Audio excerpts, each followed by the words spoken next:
আসসালামু আলাইকুম। আশা করি আপনারা সবাই ভালো আছেন।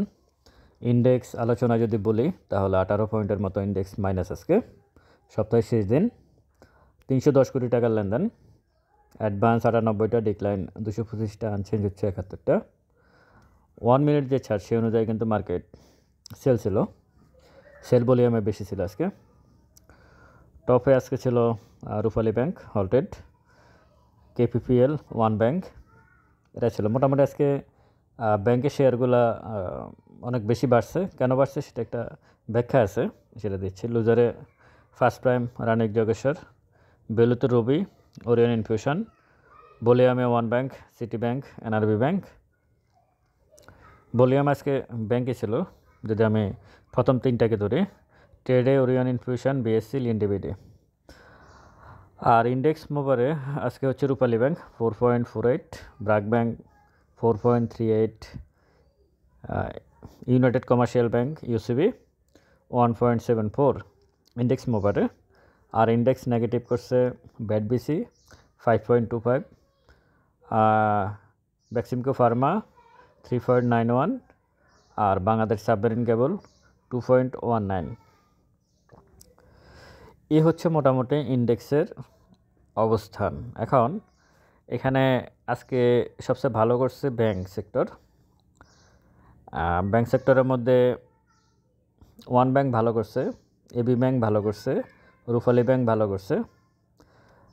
কিন্তু একটা বিষয় আছে এখানে, আমি অনেকবারই বলছিলাম ট্রেডিং শেয়ার যেগুলো সেগুলো আজকে ব্যাংকের মধ্যে সেগুলো সবচেয়ে বেশি ভালো করছে। কিন্তু ইনভেস্টমেন্টের যে শেয়ারগুলো, যেমন ব্রাক ব্যাংক এবং সিটি ব্যাংক সবচেয়ে বেশি ব্যবসা করছে ডিসেম্বর ক্লোজিংয়ের পরে। যে ওটা নিয়ে ভিডিও দেবো আমি সন্ধ্যায়, ব্যাংকগুলোর অবস্থান কি। কিন্তু তাদের প্রাইস খুব বেশি আজকে বাড়ে নাই আসলে। যে শেয়ারগুলোতে ব্যাংকের যে শেয়ারগুলো অনেক বেশি ডিভিডেন্ড বেজ হয়, এদের প্রাইসগুলো চোখে পড়ে না, কিন্তু ঠিকই সময় যখন হয় তখন বেড়ে যায়। তার রেকর্ডের আগে ঠিকই সে বেড়ে যায়। তো সব কিছু মিলে ওয়ান ব্যাংক খারাপ না, ওয়ান ব্যাংক ভালো, সব ব্যাংকই ভালো, তবে এর মধ্যে ভালোর মধ্যে তো ভালো আছে। তো সব কিছু মিলে আজকে ব্যাংকের পজিশনটা খুব ভালো ছিল মার্কেটে। এটার অন্যতম কারণ হচ্ছে ব্যাংকগুলো তাদের ডিসেম্বর ক্লোজিংয়ের যে হিসাবটা দিয়েছে, তাদের অনেক বেশি ইনকাম হয়েছে। বিভিন্ন কারণে তাদের ইনকাম হয়েছে, যেমন তারা ডলার বিক্রি করছিল গত কয়েক মাসে। ডলার বিক্রি থেকে তাদের ভালো একটা ইনকাম আসছে। তারপরে তারা যে সুদের হার বেড়ে গেছে অনেক বেশি, সেখান থেকেও তাদের একটা ইনকাম আছে। আমি আপনাদেরকে একটা কথা বলি, আমি একবার না, আমি কয়েকবার এই কথাটা বলছি। ব্যাংকের সাথে পুঁজিবাজারের সাথে সরাসরি সম্পর্ক।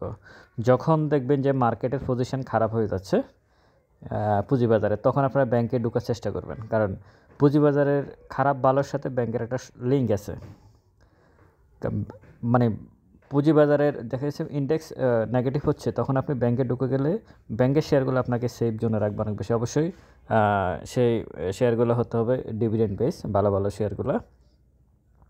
আর একটা বিষয় আমি বলতে চাচ্ছি, সেটা হচ্ছে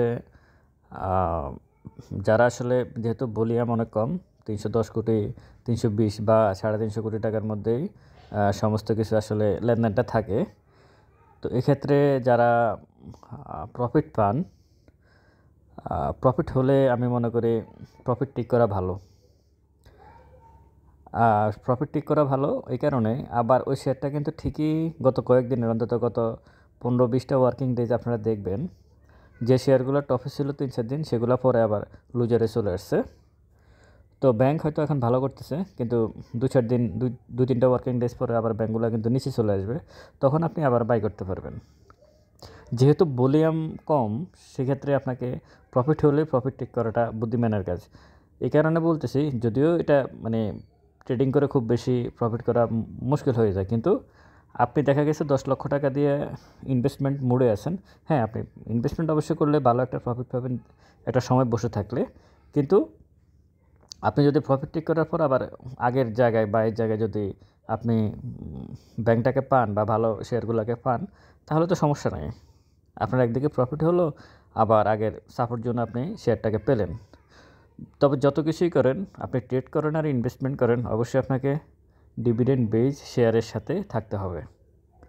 আপনার ক্যালকুলেশনে যখনই দেখবেন যে এটা ডিভিডেন্ড সাথে, যে সে 20% ডিভিডেন্ড দিচ্ছে ক্যাশ এবং স্টক মিলে, তার শেয়ারের প্রাইস এখন 24, 25, 26, 30 পর্যন্ত আপনি হয়তো তাকে অ্যালাউ করতে পারেন। এরপরে গিয়ে আপনি তাকে আসলে আর এটা আপনি ক্যালকুলেশন করে বের করতে হবে ইন্ডেক্সের সাথে, প্লাস ওই নির্দিষ্ট স্টকের প্রাইস মুভমেন্ট, ভলিউম, ক্যান্ডেল সমস্ত কিছু দিক বিবেচনা করে আপনাকে একটা সিদ্ধান্তে আসতে হবে। কিন্তু ওভার যখন দেখবেন যে ডিভিডেন্ডের সাথে শেয়ারের প্রাইস বেশি হয়ে যাচ্ছে, তখন ওটা ছেড়ে দিয়ে অন্য শেয়ারে এন্ট্রি নিতে হবে। সব শেয়ারের দাম তো আর একসাথে বাড়বে না। এই যে ব্যাংকের শেয়ার আজকে অনেক বাড়লো, সবগুলো ব্যাংকের দাম কি বাড়ছে? বাড়ে নাই। তো বাকিগুলো কি বাড়বে না? বাড়বে। তো আমার কথা হচ্ছে যে ভালো ভালো অনেকগুলো ব্যাংকের শেয়ারের দামও কিন্তু আজকে বাড়ে নাই। তো আপনি যেগুলো বাড়ছে সেগুলো যদি প্রফিট পান, বরং আমি মনে করি এটা আপনার জন্য বোনাস। এই প্রফিটটা টেক করে আপনি ভালো যে ব্যাংকগুলো আছে সেগুলোতে আপনি আবার এন্ট্রি নিতে পারেন আস্তে আস্তে, এবং আপনি তার রেকর্ড ডেটের আগে ভালো একটা ক্যাপিটাল গেইন করার সম্ভাবনা থাকবে। তো সব কিছু মিলাই মার্কেটের পরিস্থিতি যে এখন যে অবস্থা আছে, আমি কালকে বলছিলাম ইন্ডেক্স হয়তো আজকে একটু লাল হতে পারে, সেটা হলো এটা মানে লাল সবুজের বিষয় না, বিষয়টা হচ্ছে ভলিউম। আর আইসিবির টাকা নিয়ে একটু কথা বলতেই চাই, যে আইসিবি যে মার্কেটে ইনভেস্টমেন্ট তারা নাকি করতেছে আইসিবির চেয়ারম্যানের কথা অনুযায়ী, তো আইসিবি টাকা পাওয়ার আগেও তো 350-400 কোটি টাকার লেনদেন হচ্ছে, তাহলে কি সেগুলো কি ফেক ছিল? এখন যেটা করতেছে সেটা কি রিয়েল হচ্ছে? এটা আসলে দেখার বিষয় আছে।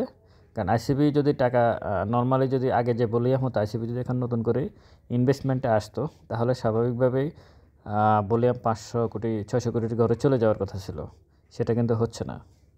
আশা করি কমিশন মধ্যস্থতাকারীদের সাথে বসবে এবং নতুন বছরে 25 সালে আশা করি ভালো কিছু হবে। আর সুদের হার হয়তো বা ব্যাংকিং যে বিষয়টা সেটা হয়তো আস্তে আস্তে রিকভার হবে, যেহেতু ডলারকে মার্কেট রেটের উপর ছেড়ে দেওয়া হয়েছে। একটা স্টেবল ডলার মানে টাকার হয়তো দাম কমবে, ডলারের প্রাইস বাড়বে টাকার এগেনস্টে, কিন্তু তারপরও মার্কেট রেটের উপর থাকলে একটা স্টেবল পর্যায়ে আসলে বিদেশি বিনিয়োগকারীরা মার্কেটে আসার সম্ভাবনা থাকবে। আর যারা জানুয়ারির এন্ট্রি নিয়েছেন আর যারা এন্ট্রি নিতে চাচ্ছেন, ডিসক্রিপশন বক্সে নাম্বার দেওয়া আছে, যোগাযোগ করে নেবেন। ইন্ডেক্স আলোচনা এটুকুই। ভালো থাকবেন সবাই। ভিডিওটা ভালো লাগলে শেয়ার করবেন। আসসালামু আলাইকুম।